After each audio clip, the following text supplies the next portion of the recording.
En nombre del Padre, del Hijo, del Espíritu Santo. Amén. Respira en mí, Espíritu Santo, para que mis pensamientos puedan ser santos. Actúa en mí, Espíritu Santo, para que mi trabajo también pueda ser santo. Dibuja en mí, Espíritu Santo, para que solo ame lo que es santo. Fortaléceme, Espíritu Santo, para que defienda todo lo que es santo.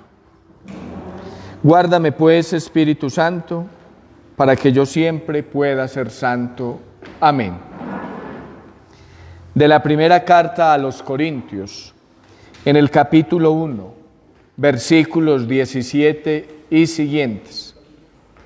Primera carta a los Corintios, capítulo 1, versículos 17 y siguientes. Porque no me envió Cristo a bautizar, sino a predicar el Evangelio, y no con palabras sabias, para no desvirtuar la cruz de Cristo. Pues la predicación de la cruz es una necedad para los que se pierden, mas para los que se salvan, para nosotros, es fuerza de Dios. Porque dice la Escritura: destruiré la sabiduría de los sabios e inutilizaré la inteligencia de los inteligentes. ¿Dónde está el sabio? ¿Dónde el docto? ¿Dónde el sofista de este mundo? ¿Acaso no entonteció Dios la sabiduría del mundo? De hecho, como el mundo mediante su propia sabiduría no conoció a Dios en su divina sabiduría, quiso Dios salvar a los creyentes mediante la necedad de la predicación. Así, mientras los judíos piden señales y los griegos buscan sabiduría, nosotros predicamos un Cristo crucificado, escándalo para los judíos, necedad para los gentiles, mas para los llamados, lo mismo judíos que griegos, un Cristo, fuerza de Dios y sabiduría de Dios. Porque la necedad divina es más sabia que la sabiduría de los hombres, y la debilidad divina más fuerte que la fuerza de los hombres. Mirad, hermanos, quienes habéis sido llamados. No hay muchos sabios según la carne, ni muchos poderosos, ni muchos de la nobleza. Ha escogido Dios más bien lo necio del mundo para confundir a los sabios. Y ha escogido Dios lo débil del mundo para confundir lo fuerte. Lo plebeyo y despreciable del mundo ha escogido Dios, lo que no es, para reducir a la nada lo que es. Para que ningún mortal se gloríe en la presencia de Dios. De Él os viene que estéis en Cristo Jesús, al cual hizo Dios para nosotros sabiduría de origen divino, justicia, santificación y redención, a fin de que, como dice la Escritura, el que se gloríe, gloríese en el Señor. Palabra de Dios. Buenas noches a todos. Iniciamos hoy en la escuela bíblica, en razón de que estamos en el tiempo de Cuaresma, el relato de la pasión según el Evangelio mateano, aunque primero veremos unas generalidades de los relatos de la pasión, ya que los 4 evangelistas nos traen los relatos de la pasión, para detenernos después en próximos encuentros propiamente en lo específico del evangelista San Mateo o en los elementos que el Evangelio según San Mateo tiene en el relato de la pasión. Vimos hasta ahora los relatos de la infancia. Creo que estos 5 lunes de Cuaresma, si Dios nos permite estar los 5 lunes, pues nos servirán para mirar y celebrar mejor también el misterio pascual y ojalá con mayor conciencia de lo que significan los relatos de la pasión.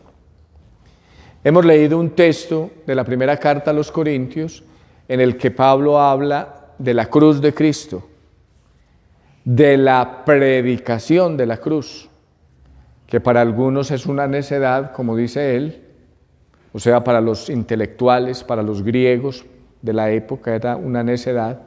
Una necedad es algo vacío, sin sentido.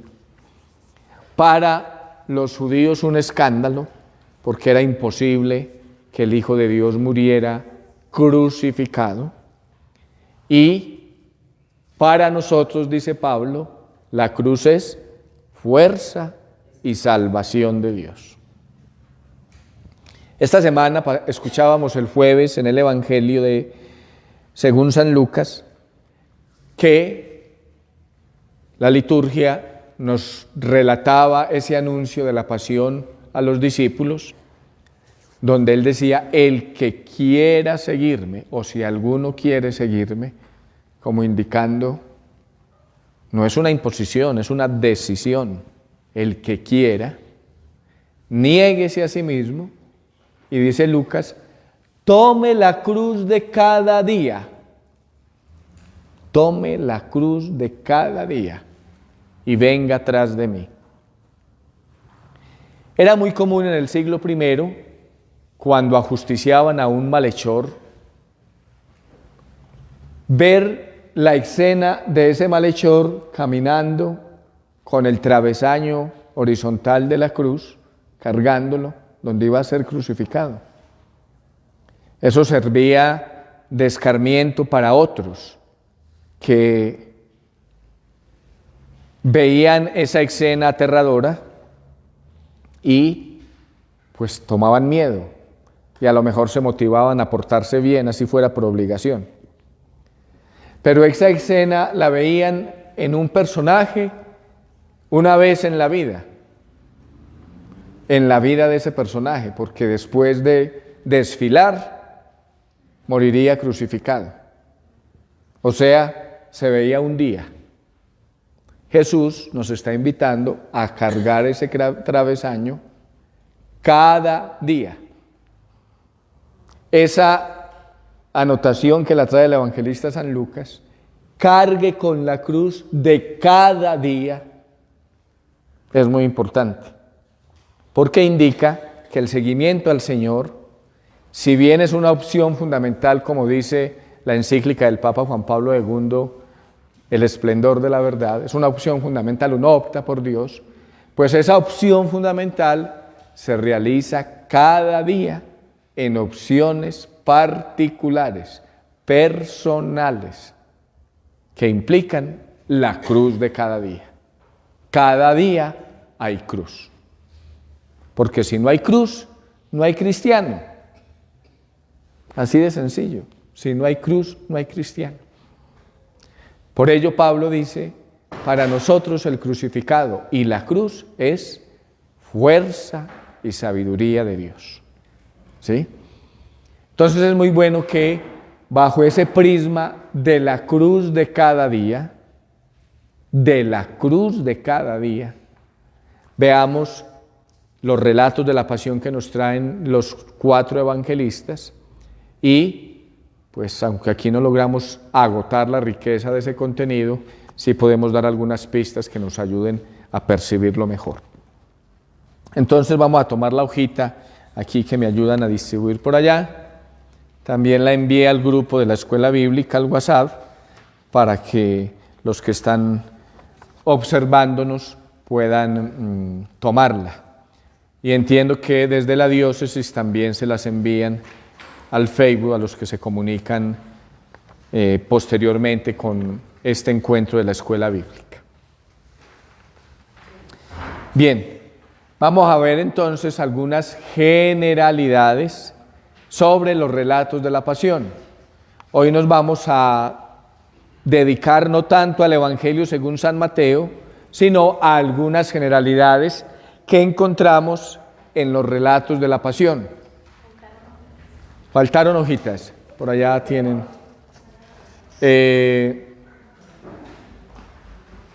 Este tiempo de Cuaresma nos prepara para celebrar el misterio pascual. Este misterio incluye la pasión, muerte y resurrección de Jesucristo. Es decir, por relatos de la pasión entendemos los relatos que tienen que ver con la pasión, la muerte y la resurrección de nuestro Señor Jesucristo. Esos tres acontecimientos los llamamos en la doctrina católica, en la teología católica, el misterio pascual de Cristo. Pascual porque es un paso, el paso de la muerte a la vida, de la vida biológica a la muerte y luego de la muerte a la vida eterna, que se da en Jesús y que tiene que ver con nosotros, hasta el punto de que el centro de la vida cristiana es el misterio pascual. La fiesta solemne de los cristianos católicos es el misterio pascual. Toda la celebración litúrgica del año tiene su origen, su raíz, su punto de partida en el misterio pascual de Cristo. Por ello, estos hechos fueron decisivos en la vida de Jesús y por eso desde antes los anunció a sus discípulos. Los evangelios sinópticos nos relatan lo que conocemos como anuncios de la pasión.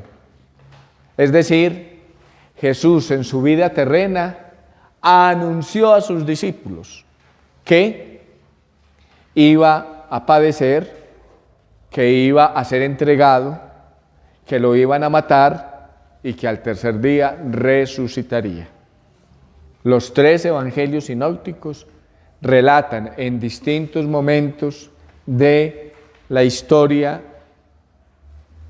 el anuncio de la pasión. El primer evangelio escrito, que es Marcos, trae este anuncio precisamente después de que Pedro en el capítulo 8, versículos 26 y siguientes, reconoce a Jesús como el Mesías de Dios. Marcos 8, 26 será, donde está la profesión de fe de Pedro, y después de esa profesión de fe, pues Jesús le dice, sí, yo soy el Mesías, pero soy un Mesías de esta manera. 8:27 del capítulo 8 de San Marcos, versículo 27 del capítulo 8.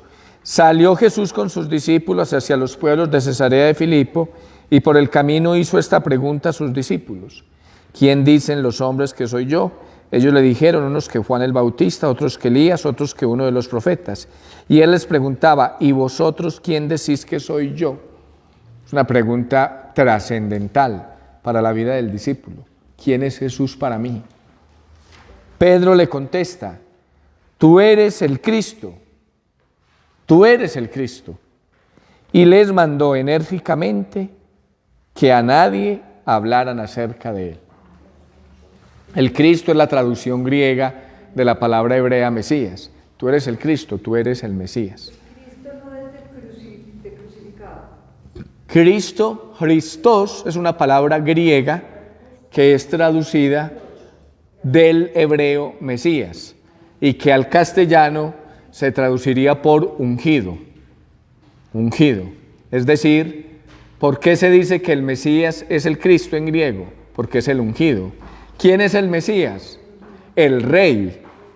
El rey David es el ungido de Dios. Al rey David se hizo la promesa de que de su descendencia nacería el Mesías. Entonces, el ungido es el Cristo, el Mesías. Mesías en hebreo, Christos en griego, ungido en castellano. Por tanto, tú y yo somos Cristo, porque en el bautismo somos ungidos. ¿Sí? Ese reconocimiento de Pedro lo muestra a Jesús, pues poderoso. En el Evangelio según San Marcos es muy significativo que esté en este momento la profesión de fe de Pedro, porque el Evangelio según San Marcos, que tiene 16 capítulos, en toda la mitad del Evangelio aparece esta profesión de fe. Después de la curación del ciego de Betsaida, que Jesús lo cura, le toca los ojos, le dice, ¿cómo estás? ¿Qué ves? Y él dice, yo veo hombres que parecen árboles. Veo a los hombres, pues los veo como árboles, pero andan.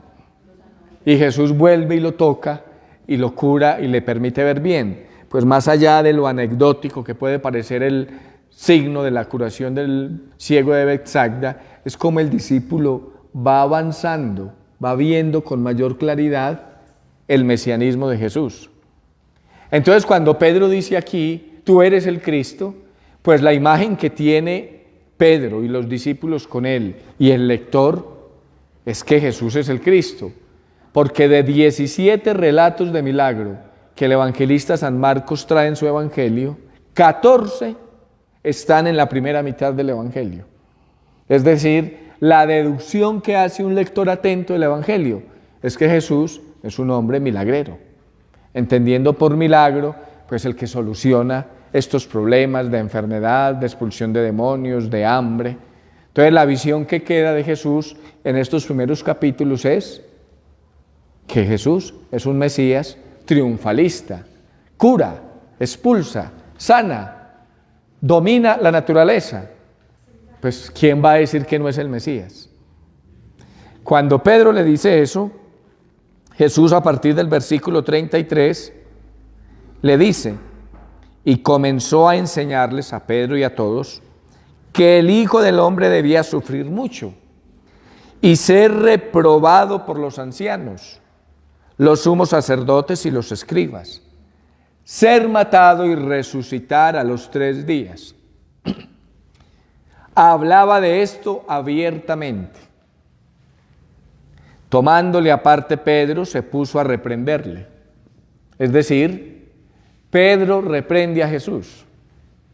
Si acabo de decir que eres el Mesías, ¿cómo se te ocurre que te van a matar y que te van a entregar y que vas a ser matado?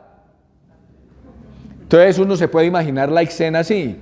Jesús va con sus discípulos caminando, ellos lo siguen detrás de él, les anuncia la pasión y Pedro pasa al puesto de maestro y empieza a reprender a Jesús. ¿Qué le pasa? ¿Cómo le ocurre? ¿Sí? Y miren que Jesús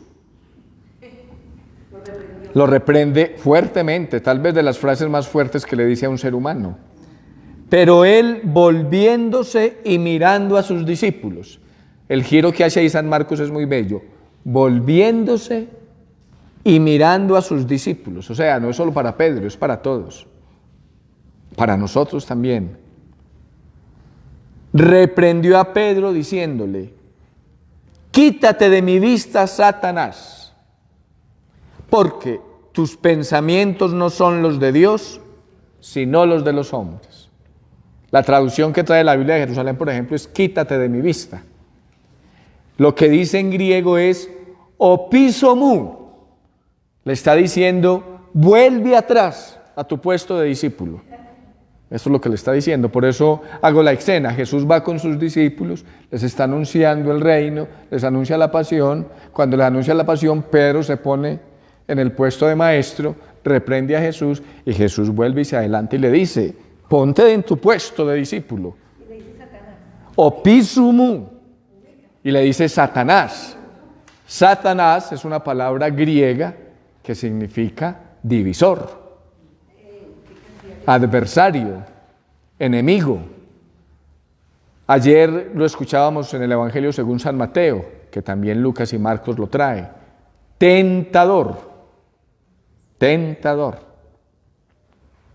Satanás es una palabra griega que significa enemigo, adversario, divisor. ¿Sí? No es un muñeco con cachos y colas, lo he dicho yo muchas veces. Si fuera un muñeco sería muy fácil quemarlo y acabar con él. Es un espíritu que seduce, que tienta. El evangelista lo llama príncipe de la mentira. San Pedro en una de sus cartas lo llama león rugiente que ronda buscando a quien devorar. ¿Sí? Entonces, ¿qué le está diciendo Jesús a Pedro y a nosotros? Cuando no pensamos como Dios, sino como los hombres, es porque el tentador o el divisor está metiéndonos esa tentación fundamental, ser como dioses, que escuchábamos ayer en el libro del Génesis, el tentador representado por una serpiente. No es cierto, es que Dios sabe muy bien que si coméis del árbol del bien y del mal, seréis como dioses, conocedores del bien y del mal. Es esa tentación latente, querer ser como Dios. Como le decía el diablo ayer a Jesús, si tú eres el Hijo de Dios, en 2 veces lo repite San Mateo, si tú eres el Hijo de Dios, convierte estas piedras en pan. Si tú eres el Hijo de Dios, tírate desde aquí. Y mire que la primera tentación Jesús respondió al tentador con la palabra de Dios. Y en la segunda tentación el demonio se valió de la palabra de Dios. Le dijo, porque está escrito, sus ángeles le recibirán. Y Jesús vuelve y le responde con otra expresión de la Sagrada Escritura, no tentarás al Señor tu Dios. Miren, la respuesta de Jesús al tentador siempre fue con la palabra de Dios. El Papa Francisco decía ayer, cuando tengamos una tentación, una seducción del pecado, a ver, que venga a la memoria un texto de la palabra de Dios para responderle a Satanás. Porque con Satanás, dice él mucho, no se dialoga. Porque como él es más astuto que nosotros, nos va a ganar. Pues es que si se atrevió a tentar al Hijo de Dios, ¿qué no hará con nosotros? Por Dios bien frágiles, ¿sí? Entonces, Pero Jesús ahí le contesta como ser humano, desde Dios, porque si fuera como Dios. le contesta Pedro. Dios, pero como ser humano. Le contesta Pedro. No, cuando lo tienta. Ah, claro, es que la tentación es propia de todo ser humano.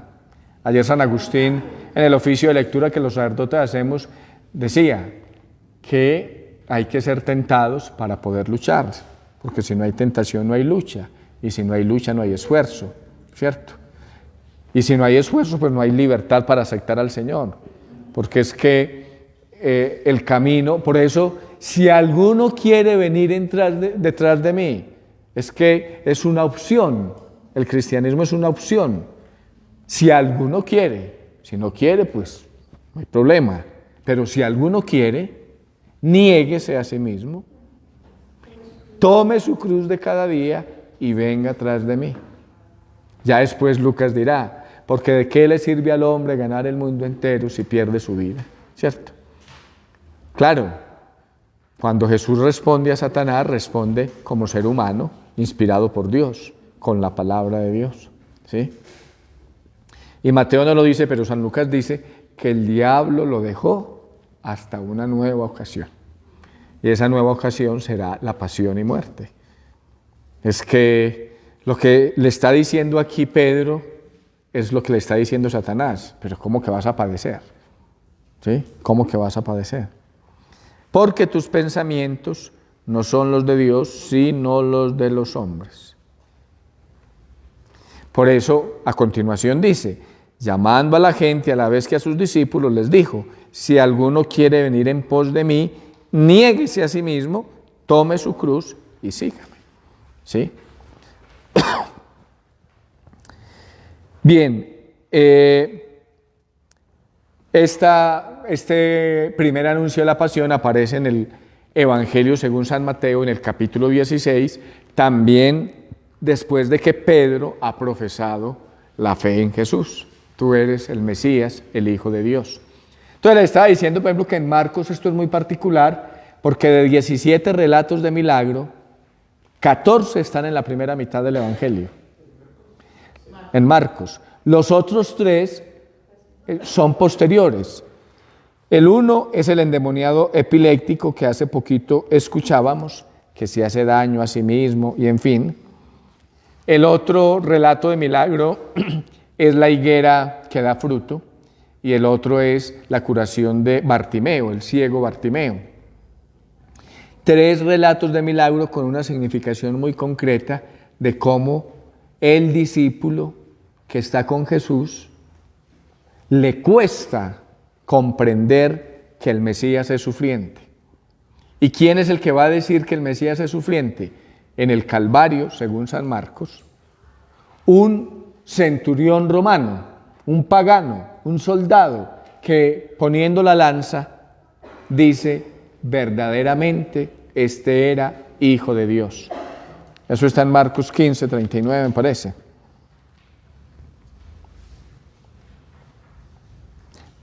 Al ver el centurión que estaba frente a él, que había expirado de esa manera, dijo, verdaderamente este hombre era Hijo de Dios.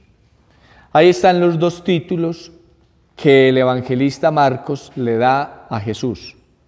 Cristo, o sea Mesías, e Hijo de Dios. ¿Cómo empieza el Evangelio según San Marcos? Evangelio de Jesucristo, Hijo de Dios. Así inicia Marcos 1:1. Evangelion tu Christu, tu huiou Theou. Evangelio de Jesucristo, Hijo de Dios. En el primer renglón, Marcos nos está diciendo ¿qué evangelio va a presentar? El Evangelio de Jesucristo, el Hijo de Dios. En toda la mitad, Pedro confiesa que Él es el Cristo. Y lo confiesa solemnemente. Y al final del Evangelio, un pagano dice, verdaderamente este era Hijo de Dios, pero desde la cruz. Es decir, el Mesías sufriente que anunció Jesús a Pedro es el Mesías verdadero, el que reconoce un pagano en el Calvario. Por ello, ya finalizando, el evangelista San Marcos dice a los discípulos, cuando tienen la noticia del resucitado, vuelvan a Galilea. Y a nosotros que leemos el Evangelio, como diciéndonos, vuelvan a leer el Evangelio, pero con el prisma de la cruz. No de los milagros, sino con el prisma de la cruz. ¿Sí? Es decir, retomen todo lo que les impactó de Jesús, pero desde el misterio de la pasión y muerte, para la resurrección. A Pedro no le gustó que fuera a morir, que fuera a padecer, porque ni a Pedro ni a nosotros, porque eso implica que también nosotros padezcamos, ¿cierto? Pero se nos olvida esa última palabrita, resucitará. Resucitará, que hace parte precisamente del mensaje del relato de la pasión. Entonces, estos hechos fueron decisivos en la vida de Jesús y por eso desde antes los anunció a sus discípulos. Los sinópticos traen tres relatos de la pasión, tres anuncios de la pasión y luego el relato. Y San Juan, aunque no trae los anuncios de esa manera explícita, sí dice, ha llegado la hora, glorifica a tu Hijo, ¿sí? Pero si para esta hora he venido, o sea, Jesús tiene conciencia clara de la misión que el Padre le ha encomendado, aunque le cueste. Si es posible, aparta de mí este cáliz, pero no se haga mi voluntad, sino la tuya. En Juan capítulo 12, versículos 23 dice, ha llegado la hora de que sea glorificado el Hijo del Hombre. En verdad os digo, si el grano de trigo no cae en tierra y muere, queda él solo, pero si muere, da mucho fruto. El que ama su vida la pierde, y el que odia su vida en este mundo la guardará para una vida eterna. Si alguno me sirve, que me siga, y donde yo esté, allí estaré también mi servidor. Si alguno me sirve, el Padre lo honrará. Ahora mi alma está turbada. ¿Y qué voy a decir? Padre, líbrame de esta hora. Pero si he llegado a esta hora para esto, Padre, glorifica tu nombre. Vino entonces una voz del cielo: le he glorificado y de nuevo le glorificaré. La gente que estaba allí lo oyó y decía que había sido un trueno. Otros decían: le ha hablado un ángel. Jesús respondió: no ha venido esta voz por mí, sino por vosotros. Ahora es el juicio de este mundo. Ahora el príncipe de este mundo será echado fuera. Está hablando de Satanás. Y yo, cuando sea levantado de la tierra, atraeré a todos hacia mí. Decía esto para significar de qué muerte iba a morir. La gente le respondió: nosotros sabemos por la ley que el Cristo, o sea, el Mesías, permanece para siempre. ¿Cómo dices tú que es preciso que el Hijo del Hombre sea levantado? ¿Quién es ese Hijo de Hombre? Jesús les dijo: todavía por un poco de tiempo está la luz entre vosotros. Caminad mientras tenéis la luz, para que no os sorprendan las tinieblas. El que camina en tinieblas no sabe a dónde va. Mientras tenéis la luz, creed en la luz, para que seáis hijos de la luz. Dicho esto, se marchó Jesús y se ocultó de ellos. ¿Sí?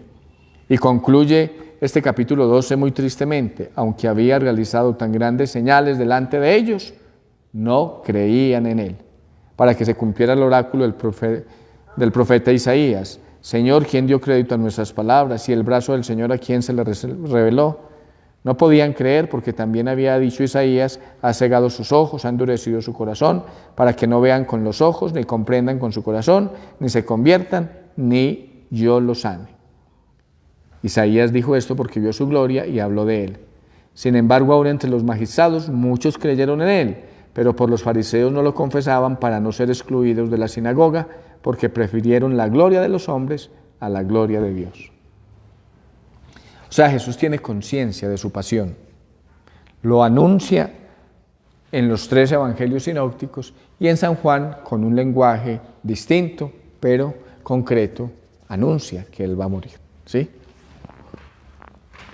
Bien. Por eso dicen que la mirra, cuando le llevan los magos, es el anuncio para la muerte del Señor con la regla. No solamente la mirra, ya San Mateo, por lo que vimos de los relatos de la infancia, nos muestra que la vida de Jesús, desde sus orígenes, tiene la contradicción del enemigo. Lo querían matar. Desde niño ya quería ser matado. Querían eliminarlo. Eso lo trae solamente de los evangelistas San Mateo, por todo eso que vimos de Herodes. Bien. En un segundo puntico aquí decimos en la hoja: ¿por qué es tan importante el misterio pascual de Cristo? Porque con su pasión, muerte y resurrección, Jesús nos salvó. Por eso es importante. Es el acontecimiento fundamental de nuestra fe cristiana. Jesús nos salvó. Lo que para el pueblo de Israel fue la salida de la esclavitud de Egipto, que ellos llaman Pascua, para nosotros es la pasión, muerte y resurrección del Señor. Es el hecho fundamental de la fe cristiana, es el centro, es el punto de partida de toda la fe.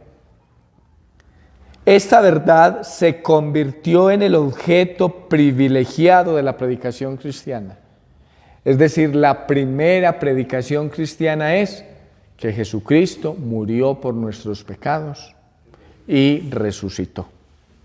Y muriendo nos salvó a nosotros del pecado. Así nació el querigma. Querigma es una palabra griega que significa anuncio. Anuncio. Queripso es el verbo, anunciar. Querigma es el sustantivo, anuncio. Presentación esencial de lo que es preciso conocer y vivir para participar en la salvación de Jesús. Es decir, el punto de partida de la fe es el querigma. ¿Qué es el querigma? El anuncio o la predicación de la pasión, muerte y resurrección del Señor. ¿Por qué es tan importante? Porque ahí está el quicio de la salvación de la humanidad y por tanto de la salvación nuestra. Es el evangelio puro, presentado por primera vez por el apóstol Pablo en la primera confesión de fe cristiana. Esto creo que se los he dicho varias veces. Según los estudiosos bíblicos, tal vez Los primeros renglones escritos que tenemos del Nuevo Testamento son estos dos versículos de 1 Corintios 15, 3 y 4. De pronto hasta el 5a dicen algunos. ¿Qué dice el texto? Porque os transmití en primer lugar lo que a mi vez recibí, que Cristo murió por nuestros pecados, según las Escrituras, que fue sepultado y que resucitó al tercer día, según las Escrituras. Ese, según muchos estudiosos, es como el primer evangelio, el evangelio puro. Es el relato de la pasión condensado en una fórmula de fe. ¿Por qué dicen que es el más antiguo? Pablo está escribiendo la primera carta a los Corintios en el año 51 aproximadamente. ¿Y qué está diciendo? ¿Cómo empieza el texto? Os transmito lo que a mi vez recibí. O sea, no se está inventando nada. Está transmitiendo algo que recibió de la comunidad. ¿De cuál comunidad? De la comunidad que lo catequizó a él, que lo formó como cristiano, la comunidad de Antioquía de Siria. Y si ustedes ven y iniciamos a leer desde el versículo 1 del capítulo 15, dice así Pablo: os recuerdo, hermanos, el evangelio que os prediqué. Lo primero que hace es un recuerdo del evangelio. O sea, a estos dos versículos los está llamando evangelio. El evangelio se resume en esas dos frases: que Cristo murió por nuestros pecados y que resucitó al tercer día.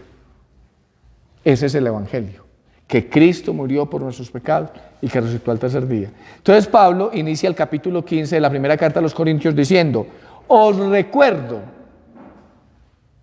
O sea, ya lo había anunciado a la comunidad de Corinto, ahorita que les escribe, les recuerda el evangelio que les prediqué.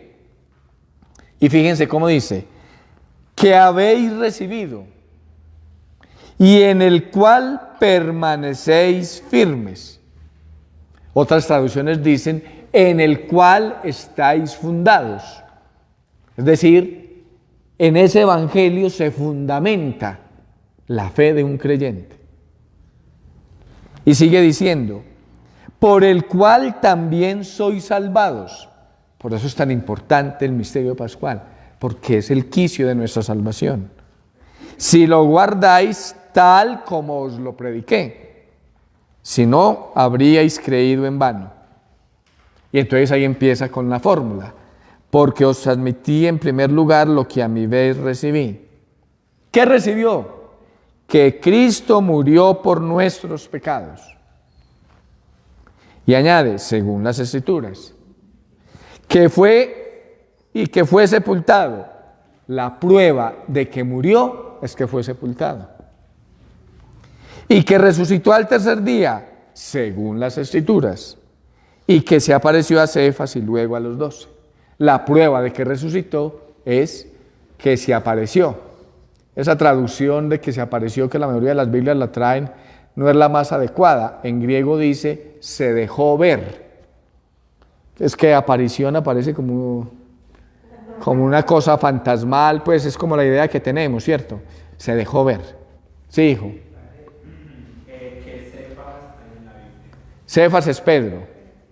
Sí, Cefas es Pedro. ¿Sí?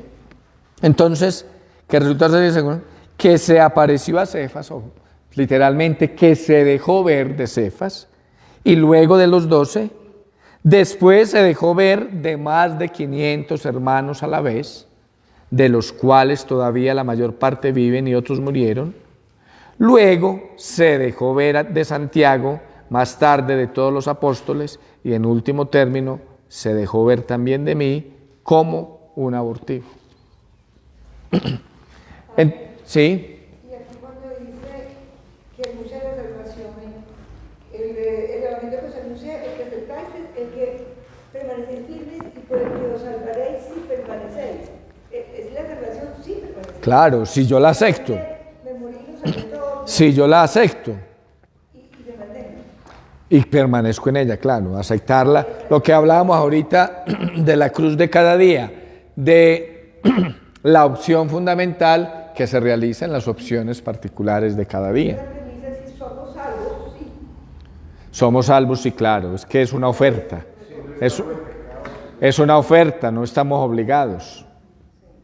Por poner un ejemplo plástico, como la vacuna del COVID, pues ahí está, pero si usted va y se vacuna, si no va o si no quiere vacunarse, pues eso es problema suyo, ¿cierto? Con todo pues lo que ha resultado de eso y que ahí está, pero si uno no va, ¿cierto? Ahí están los sacramentos, pero si uno no los acepta, ahí está el sacramento de la confesión, el sacramento de la Eucaristía. Si alguno quiere seguirme. ¿Que es que usted por qué no va a misa? Es que si quiere, ¿quién dijo que es obligación ir? ¿Que usted por qué no se confiesa? A los sacerdotes nos pasa mucho que las mamás, padre, qué rico que mi hijo hablara con usted. Pero sí, eso es el deseo de la mamá, pero el hijo quiere hablar conmigo. La mayoría de las veces no. Y llevan el pobre muchacho ahí, padre, ve, aquí le traje a mi hijo. ¿Cómo está? Mucho gusto, Bernardo. ¿Usted quiere hablar conmigo? Ah, no, padre. Pues si no quiere. Y en las salitas penitenciales a uno le meten muchos pelados allá, padre, yo estoy aquí porque mi mamá está ahí y me dijo que me viniera para acá. Entonces yo le digo, pues, entonces, ¿de qué hablamos? ¿Del clima, de fútbol, de qué? Pues, sí, es que si uno no quiere, si uno no quiere,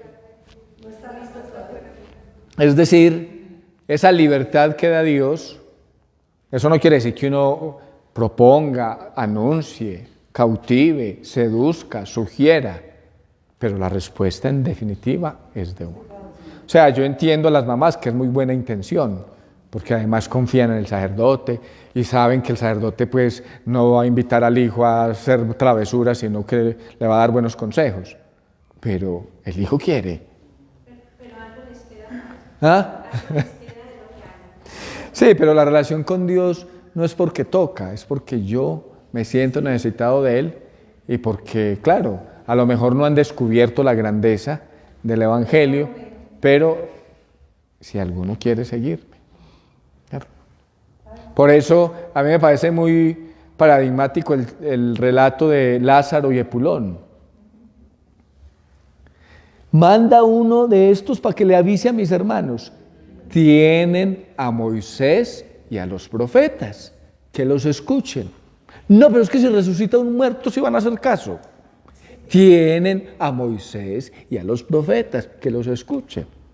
Porque es que si no quieren escuchar, ni aunque resucite un muerto. Y nosotros tenemos ese muerto resucitado. Y muchos no quieren o no queremos escuchar.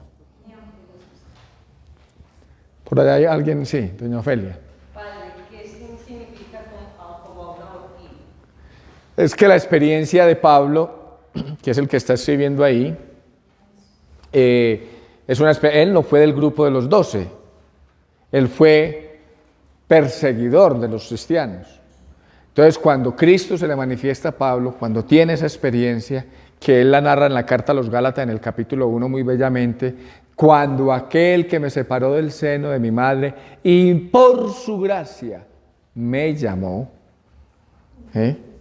Entonces, decir, yo era un aborto, un feto arrojado al vacío y Cristo de allá me sacó, ¿cierto? Me sacó por pura gracia, por eso sigue diciendo ahí, a mí, el último de los apóstoles, indigno del nombre de apóstol, ¿sí? Y luego dice, pues yo soy el último de los apóstoles, indigno del nombre de apóstol, por haber perseguido a la iglesia de Dios, mas por la gracia de Dios soy lo que soy. Y la gracia de Dios no ha sido estéril en mí, antes bien he trabajado más que todos ellos, pero no yo, sino la gracia de Dios que está conmigo. O sea, Pablo reconoce que el encuentro con Cristo es pura gracia. ¿Gracia qué significa? Gratis. Yo no me lo merecía. Gratis. ¿Por qué nosotros tenemos fe? ¿Por qué somos creyentes? Porque nacimos en una familia, en una región, en un país que sociológicamente se llama cristiano, pero es pura gracia. ¿Por qué no pudimos haber nacido en Turquía o en Egipto o en un país musulmán? Estamos aquí por pura gracia de Dios. ¿Por qué ustedes se interesan por conocer la palabra de Dios? Por pura gracia de Dios. Y entre uno más se adentra y conoce, pues más reconoce la gracia de Dios. Y entonces, ¿qué sigue diciendo Pablo? Pues bien, tanto ellos como yo, esto es lo que predicamos, esto es lo que habéis creído. Y sigue diciendo, si se predica que Cristo ha resucitado entre los muertos, ¿cómo andan diciendo algunos entre vosotros que no hay resurrección de muertos? Si no hay resurrección de muertos, tampoco Cristo resucitó. Y si no resucitó Cristo, vacía es nuestra predicación, vacía también vuestra fe. Somos convictos de falsos testigos, es decir, somos los más falsos de todos, los más desgraciados de los hombres. Entonces miren, por eso paso aquí el texto de 1 Corintios, porque como dice ahí de una manera sencilla, es como el evangelio puro. O sea, de esa píldora, de esa fórmula de fe, los evangelistas hablan del relato de la pasión. Pero el primer testimonio histórico, cronológico, escrito que tenemos de la pasión de Cristo son estas dos palabritas de Pablo. Que Cristo murió por nuestros pecados y que resucitó al tercer día. Luego ya vienen esos añadidos, según las Escrituras. Según las Escrituras, ¿dónde decía en el Antiguo Testamento que iba a morir? No lo dicen citas concretas. De pronto hay alguna cita por ahí de Oseas al tercer día. Pero el contexto común del primer testamento es que esperamos al Mesías. Y como vamos a ver, hay unos textos del primer testamento, como el del siervo doliente, algunos salmos, algún texto por ahí de Zacarías, que muestra que el Mesías de Dios sufriría. ¿Sí? Entonces, digámoslo así, la primera predicación es esa. Pablo está escribiendo la carta a los Corintios en el año 51 aproximadamente. La comunidad de Antioquía lo formó durante toda la década de los 40. Jesús murió en el 30. Es decir, estamos arañando aquí los inicios del cristianismo. ¿Cuál era la predicación cristiana en los inicios del cristianismo? Que Cristo murió por nuestros pecados. La prueba de que murió es que fue sepultado, de eso no hay duda. Y que resucitó al tercer día, según las Escrituras. La prueba de que resucitó es que se dejó ver. Y la prueba es que ustedes y yo vivimos en esa fe y seguimos impactados por ese Jesús. Porque es que en el siglo I murieron emperadores romanos y son personajes de la historia. O sea, ¿quién hoy dice es que yo creo en César Augusto o en Tiberio César o en Calígula? Están en los anales de la historia como personajes. Pero ustedes están aquí porque creen, y yo estoy aquí porque creemos que es Dios. Venimos al templo y celebramos porque creemos que es Dios. Y con nosotros millones de personas a lo largo de los siglos. Y seguirá, aunque haya millones de personas que no. Pero hay millones que sí. Que son más poquitos los que sí. Pero ahí está. O sea, después de 2000 años, Cristo no ha pasado, sigue vivo y presente. Y nosotros no estamos chiflados ni locos, lo experimentamos, lo sentimos cuando lo celebramos, sentimos la gracia cuando somos perdonados. Y hay cosas que no sabemos expresar con lenguaje humano, pero que muestran que Cristo está vivo. Pues eso fue lo que experimentaron. Ustedes no están aquí porque no tienen más nada que hacer. Me imagino, pues. Sí. ¿Ah? Por insomnio, exactamente. Sí, entendida este segundo puntico, es muy importante, porque es que aquí estamos hablando de lo esencial de la fe. O sea, la fe en la muerte y resurrección del Señor es el núcleo central de la fe.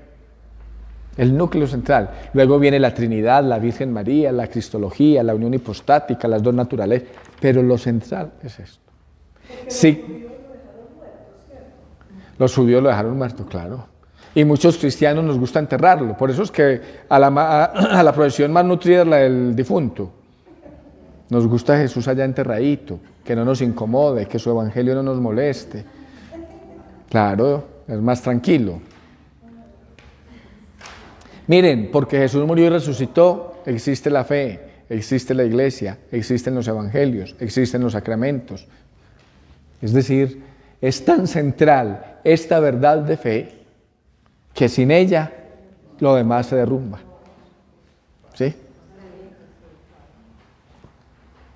Tercer elementico aquí. Los relatos de la pasión, muerte y resurrección, por su importancia capital, eran recordados de manera habitual al celebrar la fracción del pan. Así se llamaba la misa de los primeros cristianos. O sea, desde los inicios hasta hoy, ¿qué celebramos nosotros después de la consagración? Anunciamos tu muerte, proclamamos tu resurrección, ven Señor Jesús. O sea, celebramos, este misterio lo celebramos cada vez que participamos de la Eucaristía. La acogida. Bueno, estos no se acordaban simplemente de un acontecimiento, sino de un anuncio cargado de fe. Eso es.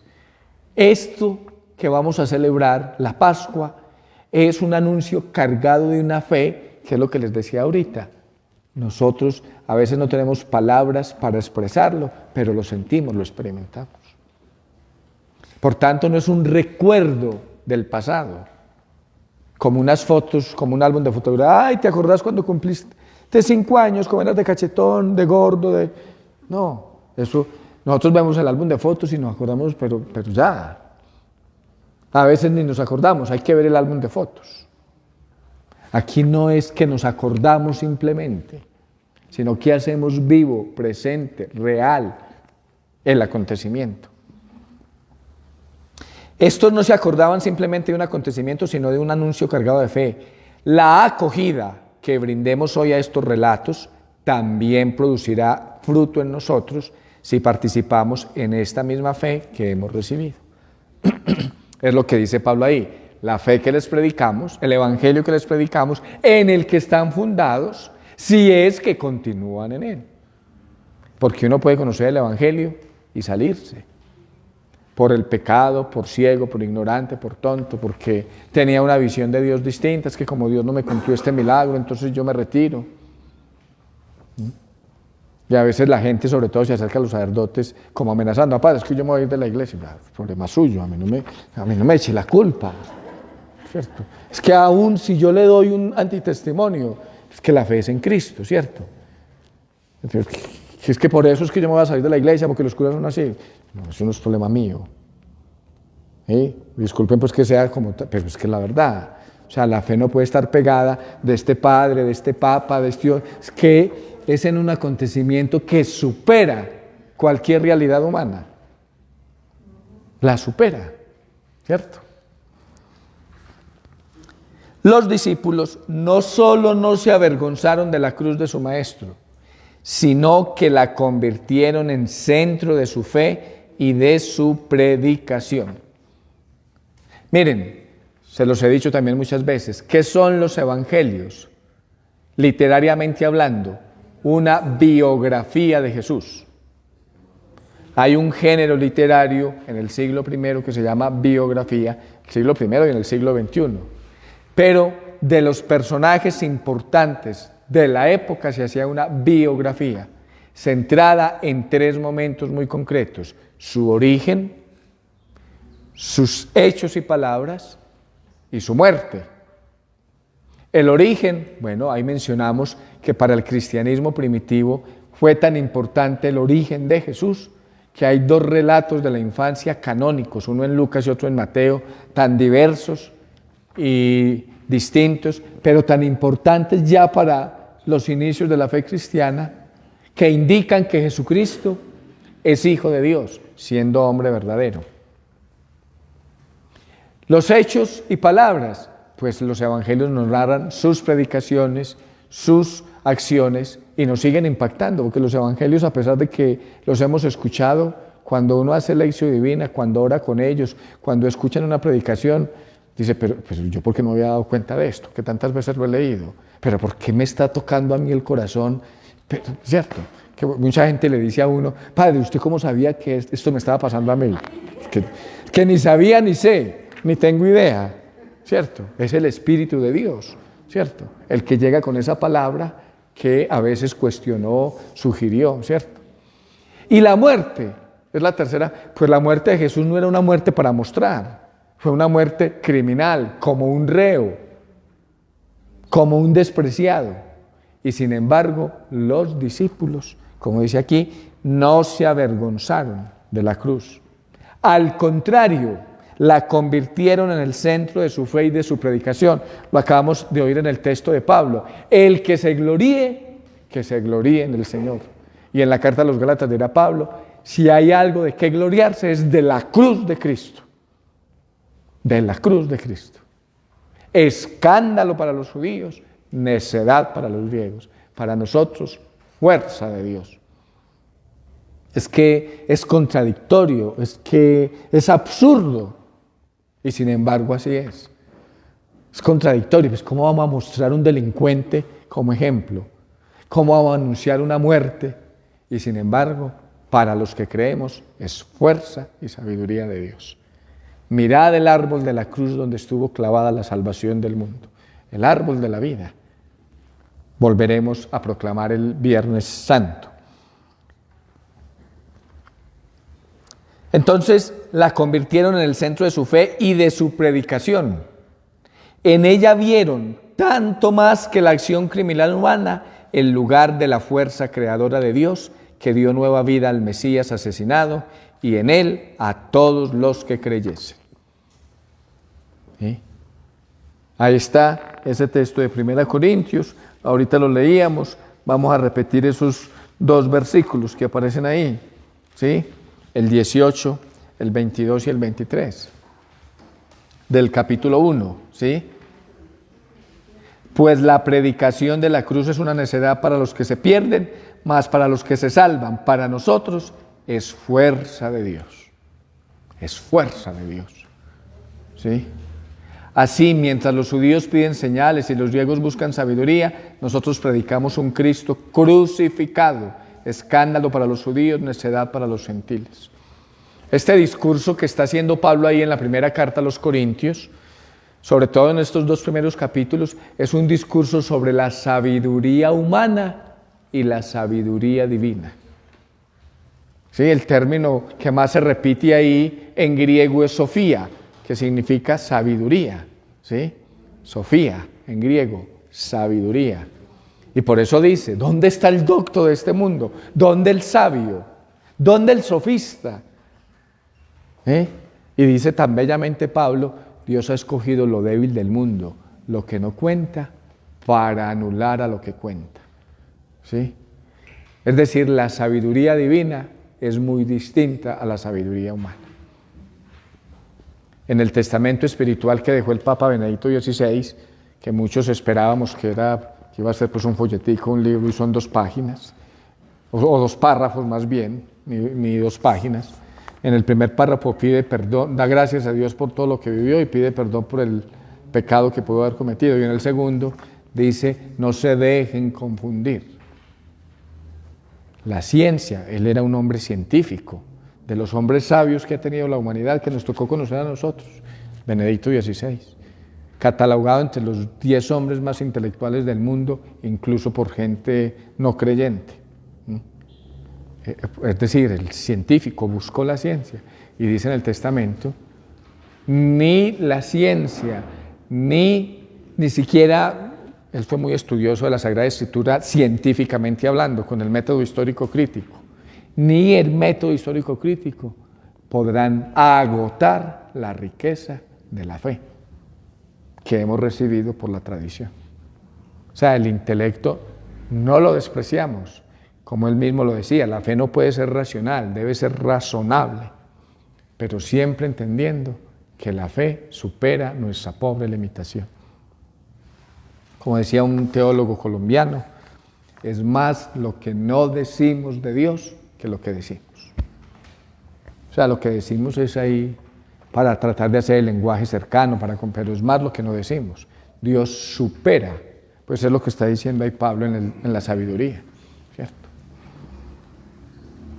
Por eso la predicación de la cruz no fue nunca una pura información, sino sobre todo una llamada a la conversión, a la fe. Nunca se trataba de una presentación distante, sino de su interpretación, de la búsqueda de su sentido. O sea, no hablamos de la cruz, ni celebramos la Semana Santa, ni el misterio pascual para mantener una información que por tradición se ha tenido a lo largo de los siglos. No. Y como he dicho aquí tantas veces, la pandemia nos demostró que es que no hay necesidad de hacer procesiones, ni siquiera venir al templo. La fe no se ha acabado porque en 2 años no hubo procesiones, ¿cierto? Es que es un llamado al corazón humano si alguno quiere seguir. Y por eso, aunque muchos no crean, el Evangelio no deja indiferente a alguien que honestamente lo lea. Que honestamente lo lea, no lo deja indiferente. Indiferente. Honestamente quiere decir pues con lógica. Porque es que uno puede decir, no, es que yo no creo porque no me da la gana de creer y ya. Eso es una razón muy tonta, no me da la gana y ya. Pero no quiero argumentar, no quiero, ¿cierto?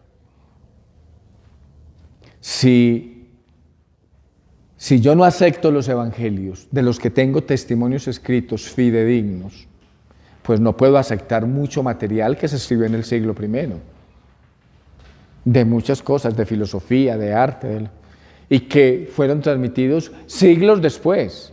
De los evangelios al menos, aunque no tenemos ningún texto original tal, sí tenemos la transmisión en distintas comunidades de los mismos relatos. ¿Sí? La pasión fue la primera parte de los evangelios en ser redactada y la más importante. Esto lo hemos dicho muchas veces, ahorita lo decía, sin relato de la pasión y muerte no habría ni Eucaristía, ni sacramentos, ni fe, ni evangelios. No existiría nada de eso. ¿De dónde parte todo? Del relato de la pasión. Jesús, por lo que sabemos, muere aproximadamente en el año 30 después de Cristo. Y la experiencia que tienen los discípulos, que se habían ido desconsolados, es que no murió, que está vivo. Y eso les mueve a anunciarle a otros, Él sigue vivo, a pesar de que el imperio los perseguía, a pesar de que les podía pasar lo mismo que le pasó a Jesús, a pesar de que a muchos les pasó lo mismo que le pasó a Jesús. Santiago fue asesinado por Herodes Agripa I. Pedro fue encarcelado, como narra los libros de los Hechos de los Apóstoles, y después murió martirizado. La mayoría de ellos murieron todos mártires. ¿Sí? Y en el año 60 y puya, cuando empiezan a morirse esos testigos oculares que llevaban a Cristo apasionadamente en su corazón, se empiezan a poner por escrito estos relatos. ¿Y qué es lo primero que se escribe? La pasión de Cristo. ¿Sí? El primer texto, como sabemos, es el de Marcos. Y antes de Marcos hay un relato que se llama relato premarquiano de la pasión, ¿sí? que es de donde tomó Marcos, ¿cierto? ¿Qué se escribió primero, Hechos o los Hechos, primero se escribió el Evangelio, según la investigación, por la década de los 60, el Evangelio según San Marcos. Y Lucas y Mateo en la década de los 80. Y Hechos de los Apóstoles en la década de los 80, como un segundo volumen de la obra de Lucas, que era un médico estudioso y que, como dice ahí en el prólogo del Evangelio según San Lucas, puesto que muchos han puesto por escrito lo que pasó con Jesús, yo después de investigar diligentemente he decidido a ti, querido Teófilo, también poner por escrito, ¿cierto? Pero ¿qué fue lo primero? La pasión. Y lo primerísimo, pues este texto de Pablo es lo más antiguo que tenemos en testimonio, ¿cierto? Por eso esta frase se las he mencionado mucho, los evangelios son un relato de la pasión con una introducción larga. Esta es una frase de Keller, que es un exégeta alemán, y que dice, digámoslo así, proporcionalmente hablando, a 2 o 3 días, los evangelios sinópticos le dedican 2 o 3 capítulos, a 2 o 3 días, y a 3 años, pues le dedican el resto. Y en San Juan todavía eso se ve más grande. San Juan tiene 21 capítulos, de esos 21, 12 se dedican a 3 años, 12, y los otros 9 se dedican a 3 días. O sea, proporcionalmente hablando, el relato de la pasión tiene una importancia muy significativa, ¿sí? Aún en el texto literario. Por eso, esa afirmación pues es muy bonita. Son los evangelios que son un relato de la pasión con una introducción larga. O sea, es más largo el relato de los milagros y de la vida pública de Jesús, sin duda, pero lo central es el relato de la pasión. Fue lo primero que se escribió, como veíamos en los relatos de la infancia. Los títulos que se le dan a Jesús niño en Mateo y en Lucas, Salvador, Emmanuel, Dios con nosotros, son fruto de la experiencia pascual de la muerte, de la pasión, muerte y resurrección del Señor. ¿Sí? Bien, hoy están como muy silenciosos. Pero la verdad es que están atentos porque a ninguno he visto cabecear, pero están como silenciosos. Es que no los dejo hablar, esa es la cosa.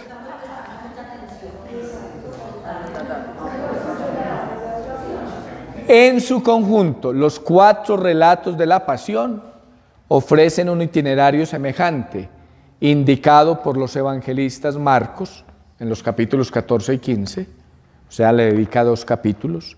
Mateo también le dedica 2 capítulos, sobre todo a la pasión y muerte, ¿sí? Luego con la resurrección serían 3. Lucas también 2 capítulos y Juan del 13 al 20, ¿cierto? ¿Cuáles son como las partes en las que los 4 evangelistas coinciden? Son fundamentalmente 4 partes: los preliminares, el núcleo central, el entierro y la resurrección, ¿sí?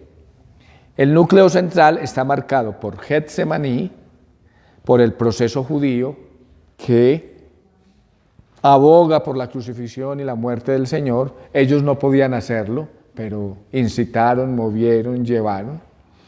El proceso romano, que es el que tenía autoridad para declarar la muerte de alguien, representado especialmente en Poncio Pilato, y la ejecución en muerte, como sabemos, criminal, como si fuera un criminal, en muerte de cruz. Ahí están pues como el esquema y los textos, por si ustedes quieren vivir esta cuaresma bonito. Lean los relatos de la pasión de los 4 evangelistas. Por ahí me preguntaba una señora que un librito para estos 40 días, una lecturita cada día. Mi niña, los evangelios. No tenemos que buscar más nada, los evangelios. ¿Por qué la iglesia todos los días proclama los evangelios? Y si uno los reza y los ora, no son un texto escrito, son una persona. ¿Sí? Son una persona.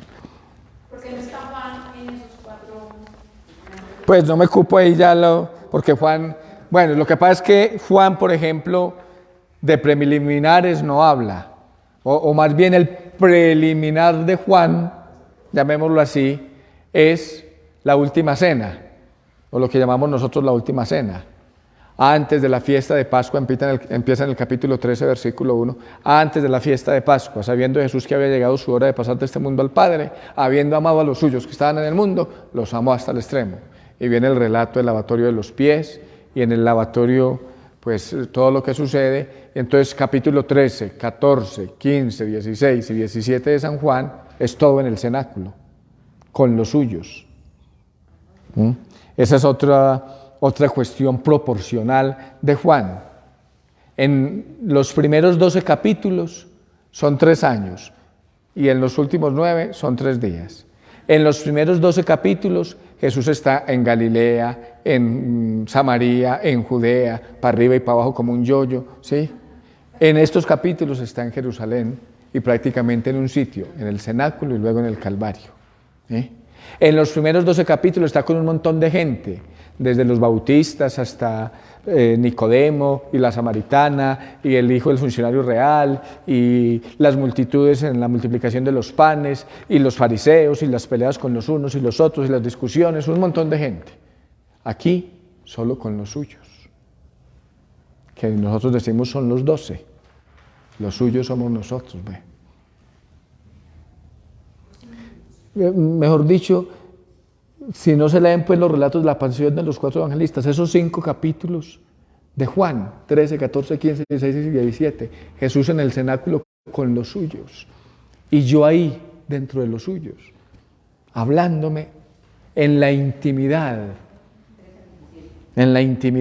de su última noche con los suyos, del 13 al 17. Porque ya el 18 y el 19 son propiamente el relato pues, de la pasión. Una intimidad bellísima, Jesús con los suyos, bellísima. Tantas cosas que nos dice ahí el Maestro, ¿cierto? Bellísima. Bueno, es que esto es muy lindo lo de los evangelios. Por eso no hay que buscar más nada, ni dinámicas. Cuando yo diga Luis, ustedes dicen Juan, no.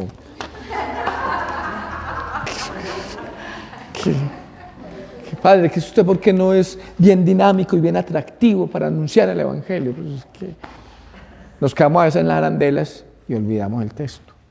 ¿Cierto? Bien, por el reverso de la hoja dice, los relatos de la pasión rechazan la tentación de saciar la curiosidad del lector.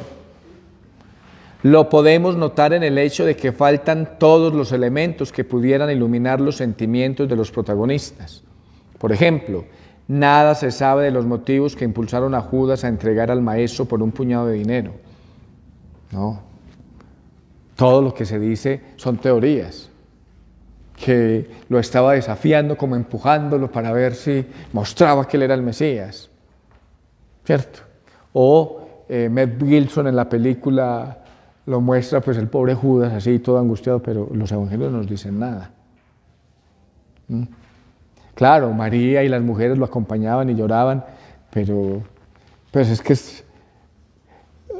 habría tantos elementos. Eso lo ha hecho después la tradición, en la pintura, en el arte, en la predicación, como muchas, lo que pasó también con los relatos de la infancia, ¿cierto? Que decíamos todo lo popular que es bonito, la piedad popular que es bonito, ¿cierto? Pero el texto no tiene esa intencionalidad de saciar la curiosidad, ¿cierto? O sea, una película como la de Mel Gibson, que es muy bien hecha, que está muy bien fundamentada en la Sagrada Escritura, que es una obra pues de arte, desde el cine viéndola pues es muy bella, ¿cierto? Y esa representación que hace de los escenarios, de las imágenes, pues a uno lo ponen a volar, ¿cierto? Y lo enternecen, llamémoslo así. Pero el Evangelio no está en esa función, ¿sí? No estoy diciendo que no sea válido eso, porque de hecho en Semana Santa muchos canales de televisión narran acontecimientos de la Sagrada Escritura. Y es la forma que tenemos también de catequizar, y para muchos puede ser más impactante eso que un estudio como el que estamos haciendo. O al menos les queda más tiempo pues para eso que no para ponerse aquí a leer y a escuchar un curita y hablar, ¿cierto? Pero ese no es el interés de los evangelios. O sea, el evangelio no está buscando saciar nuestra curiosidad intelectual, está buscando llamarnos a un encuentro con el Señor. Entonces, la predicación apostólica no muestra ningún interés por la psicología de los personajes. ¿Qué pensaba Judas? ¿Qué pensaba Pedro? ¿Por qué lo negó? ¿Pero cómo así? Que delante de una criada, pero es que es tonto, ¿cierto? Esos son juicios que nosotros hacemos. Pedro dijo, no te negaré. Y Jesús le predijo, lo harás 3 veces. Y no lo hizo amenazado de muerte, lo hizo ante una portera. San Juan en eso es muy irónico, ante una portera pues que, digámoslo así, socialmente hablando no era nadie. No conozco a ese hombre. Es que si hubiera dicho que sí no le hubiera pasado nada. con la portera. No lo conozco. O sea, los evangelios no tratan de saciar eso. Nosotros creemos que son palabra de Dios y como palabra de Dios lo tomamos para nuestra espiritualidad, ¿cierto? Pero nos sacian la curiosidad. Y nuestra función es juzgar a los personajes. Exactamente. Es que ¿quiénes somos nosotros para juzgar a Pedro o a Judas? ¿Cierto? Es que se trata de una experiencia de fe. Más bien uno se mete ahí, yo cuántas veces he negado al Señor, o cuántas veces lo he traicionado, o cuántas veces estoy ante el Calvario como un espectador, ¿cierto? O burlándome del Señor, ¿cierto? Lo notamos también en el hecho de que faltan los elementos edificantes, como lo demuestra la desconcertante concisión de la misma crucifixión. Hubiera sido fácil detenerse en detalles particulares que presentaran a Jesús como un héroe, como un campeón en el arte de soportar el dolor, como una víctima del poder inicuo. ¿Sí? Es decir, un acontecimiento tan importante y los evangelios tan simples en narrar, y Jesús expiró. O sea, todo eso que nosotros hemos inventado, que las ungidoras, que con algodón, que con loción, todo eso hace parte de la sociedad popular y vuelvo y digo, no está mal. Y es tomado del Evangelio, pero ya exagerado por nosotros o complementado por nosotros.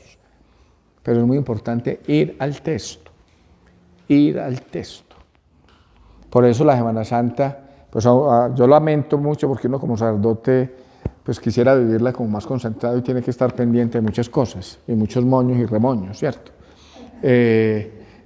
Y los fieles muchas veces vienen a saber cómo estaba el templo, ve cómo tan bonito, que si tronó en el momento de la muerte y se apagaron las luces y salió humo, todo ese show que hacemos, ¿cierto?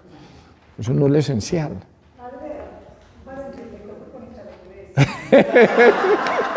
Para la fuerza un botón, vea.